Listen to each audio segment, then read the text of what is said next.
mercenary geologist Mickey Fulp is a certified professional geologist with over 30 years experience exploring economic deposits of metals, coal, uranium, oil and gas, and water.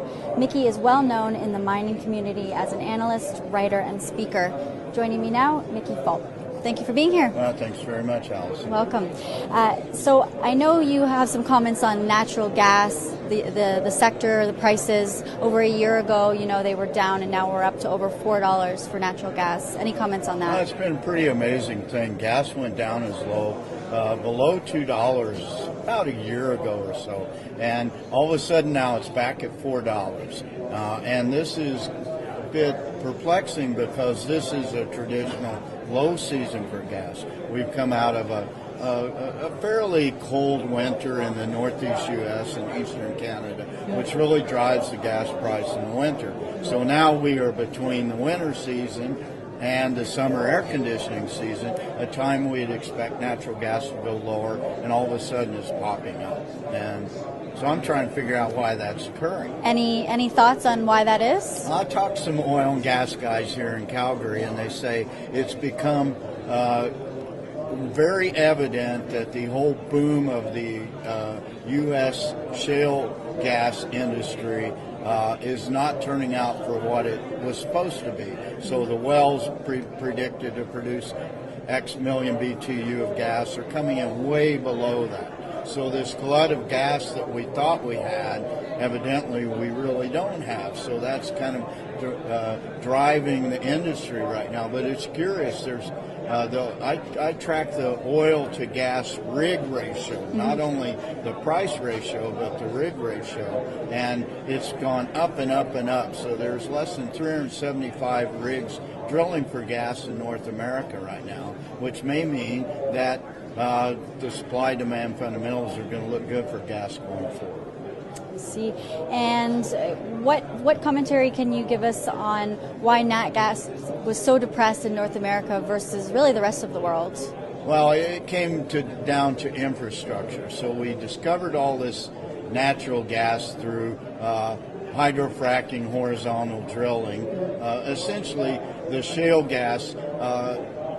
Historically, sandstones have been the reservoir for oil and gas products. And the source rocks where the oil and gas come from are the shales. Well, with new technology, we found out how to frack these shales and extract gas out of those. So, but what we didn't have in North America, especially in the central United States, where all these gas fields were discovered, was the infrastructure, the pipelines, the gas plants, the refineries where we needed them to transport that gas to market.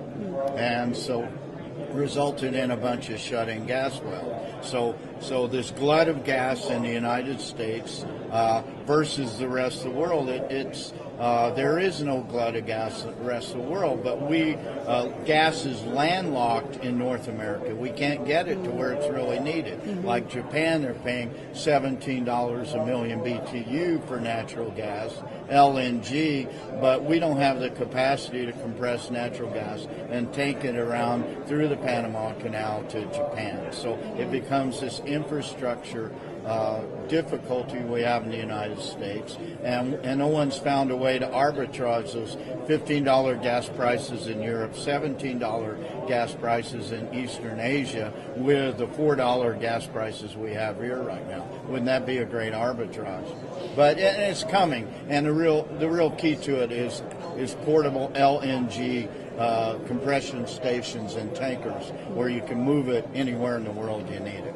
Touching on your comment earlier about supply and demand of natural gas and why prices are going up, in this supposed lull season, we're at $4. Do you foresee that going up even higher coming in the summer months? Some people are predicting $5 to $6 gas prices during the heat of the summer, the air conditioning season in the United States. So I think that'd be really nice, and it maybe gives us an opportunity to play some fairly beat up natural gas companies in the interim. Yeah. And what's the effect that the nat gas prices will have on oil? Is there a correlation between the two? Well, not really. It's that correlation is energy correlation. So as a rule of thumb, a barrel of oil provides 6 times the energy of million BTU of gas. So that 6-to-1 ratio should reflect the price too, you would think, but it doesn't. The current oil to gas ratio in terms of price is about 25-to-1, and that's about a year and a half, 2-year low at 25-to-1. So we still have this out of whack arbitrage going on with the prices of oil to gas, and that would tell me that gas is a buy over oil at this point. Right. And I know you are a geologist by trade, so moving into the mining space a little bit, I understand you're bullish on uranium right now. I'm bullish on uranium, not in the short term, but in the medium to long term, and that has to do, again, with simple supply-demand fundamentals. We're building 66 new nuclear reactors worldwide. About half of those are in China, and we produce about somewhere between 15 to 30% less uranium is mined every year than is used. So where's the uranium going to come from?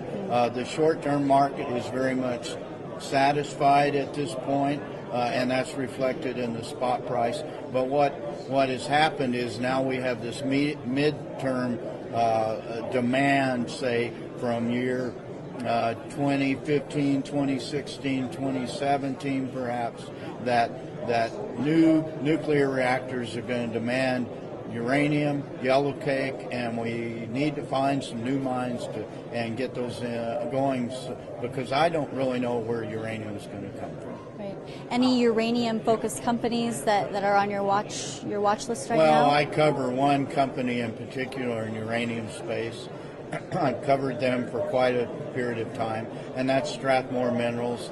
Their share price is probably at certainly a 5-year low, and they are a conventional uranium developer in the United States with 2 of the most robust deposits, biggest and best deposits in Grants Mineral Belt in New Mexico and the Gas Hills of Wyoming. And I look for them to be consolidated at some point. I think there is a coming near-term consolidation of the conventional uranium companies in the United States, Western U.S., and then also a consolidation coming in the in situ recovery ISR producers. So very bullish on Strathmore, especially with the beat up price right now. Understood. Any commentary on the resource market as a whole? It's being decimated, devastated, and destructed as we speak. I think that's healthy. We've had too many junior companies with non-viable projects, non-viable share structures, inability to raise money. I welcome the fact that many of those companies are going to go away. We're going to end up with a leaner, meaner, and cleaner junior resource sector. Knock on wood that commodity prices stay strong, and we'll come out of this. I don't know how long it's going to take. It's going to be painful, but we're going to end up with a better junior resource sector.